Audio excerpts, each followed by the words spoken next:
Menurut buku Pengantar Ilmu Hukum karya R. Suroso SH, pembidangan hukum dibagi menjadi 8, yaitu sebagai berikut.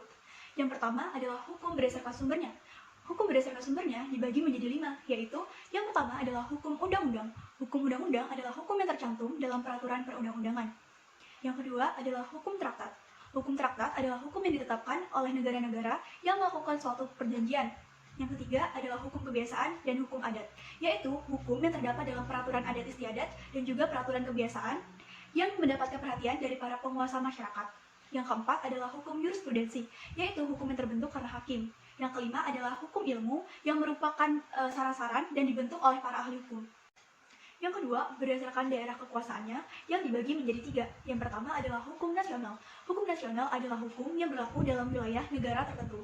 Yang kedua adalah hukum internasional, adalah hukum yang berlaku dalam berbagai negara.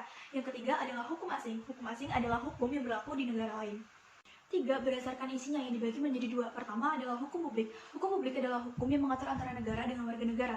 Yang kedua adalah hukum privat yang mengatur antara hubungan orang yang satu dengan yang lain dan juga negara sebagai pribadi. Yang keempat, berdasarkan fungsi yang dibagi menjadi 2. Yang pertama adalah hukum material yang mengatur hubungan antara kedua belah pihak dan juga menerangkan perbuatan apa yang dapat dihukum dan hukuman apa yang dapat dijatuhkan. Yang kedua adalah hukum formil, yaitu hukum yang menunjukkan cara menjalankan peraturan dan cara menyelesaikan perkara. Yang kelima yaitu hukum berdasarkan bentuknya. Yang pertama, hukum tertulis. Hukum tertulis adalah hukum yang tercantumkan dalam beberapa peraturan perundang-undangan. Yang kedua yaitu hukum tidak tertulis. Hukum tidak tertulis adalah hukum yang masih hidup dalam keyakinan masyarakat, tetapi tidak tertulis dan saat ditaati seperti peraturan perundang-undangan. Yang keenam yaitu hukum berdasarkan wujudnya. Yang pertama yaitu hukum objektif, adalah hukum dalam suatu negara yang berlaku umum dan tidak mengenai orang atau golongan tertentu. Yang kedua yaitu hukum subjektif, adalah hukum yang timbul dalam hukum objektif dan berlaku terhadap seseorang tertentu atau lebih. Ketujuh, hukum berdasarkan waktu berlakunya. Yang pertama ada ius constitutum, adalah hukum positif, yaitu hukum yang berlaku sekarang bagi suatu masyarakat tertentu dalam suatu daerah tertentu. Yang kedua yaitu ius constituendum, adalah hukum yang diharapkan berlaku pada waktu yang akan datang. Yang ketiga yaitu hukum asasi, adalah hukum yang berlaku di mana saja, kapan saja, dan untuk siapa saja yang berlaku selamanya. Yang kedelapan ada hukum berdasarkan kekuatan berlakunya atau sifatnya. Yang pertama ada hukum paksa. Hukum paksa adalah hukum yang dapat dalam keadaan konkret harus ditaati, tidak dapat dikesampingkan oleh perjanjian yang dibuat oleh kedua belah pihak, yang bersifat mutlak. Yang kedua yaitu hukum tambahan. Hukum tambahan adalah hukum yang dapat dikesampingkan oleh perjanjian antara kedua belah pihak. Selanjutnya, sumber-sumber hukum.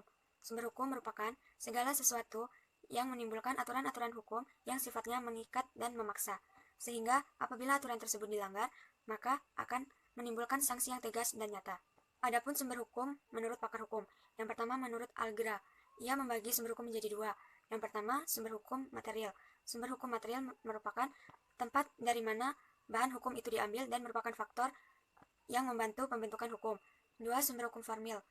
Sumber hukum formil merupakan tempat dari mana suatu peraturan mendapat kekuatan hukum. Yang kedua, menurut Van Apeldoorn.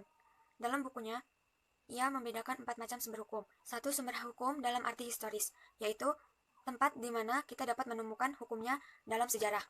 Yang kedua, sumber hukum dalam arti sosiologis, yang merupakan faktor-faktor yang menentukan isi hukum positif, seperti pandangan agama dan sebagainya.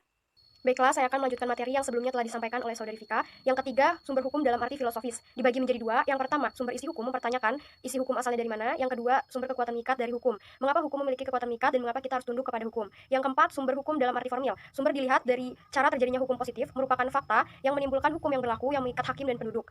Selanjutnya ada pendapat mengenai sumber hukum dari Ahmad Sanusi. Dibagi menjadi 2, yang pertama sumber hukum normal dan yang kedua sumber hukum abnormal. Sumber hukum normal dibagi lagi menjadi 2, yaitu sumber hukum normal yang langsung atas melakukan undang-undang, yaitu undang-undang, perjanjian antar negara dan kebiasaan. Kemudian sumber hukum normal yang tidak langsung atas melakukan undang-undang, yaitu perjanjian, doktrin dan jurisprudensi. Lalu sumber hukum abnormal yaitu proklamasi dan revolusi Kogniatat. Selanjutnya ada sumber hukum filosofis ideologis dan sumber hukum yuridis. Yang pertama, sumber hukum filosofis ideologis ialah sumber hukum yang dilihat dari kepentingan individu, nasional atau internasional sesuai dengan falsafah dan ideologi. Kedua, sumber hukum yuridis merupakan penerapan dan penjabaran langsung dari sumber hukum segi filosofis ideologis yang diadakan pembedaan antara sumber hukum formal dan sumber hukum material. Ada sumber hukum material ialah sumber hukum yang dilihat dari segi isinya. Sumber hukum formal ialah sumber hukum dilihat dari segi yuridis dalam arti formal, yaitu sumber hukum dari segi bentuknya. Sekian dari materi dari kelompok kami. Wassalamualaikum warahmatullahi wabarakatuh.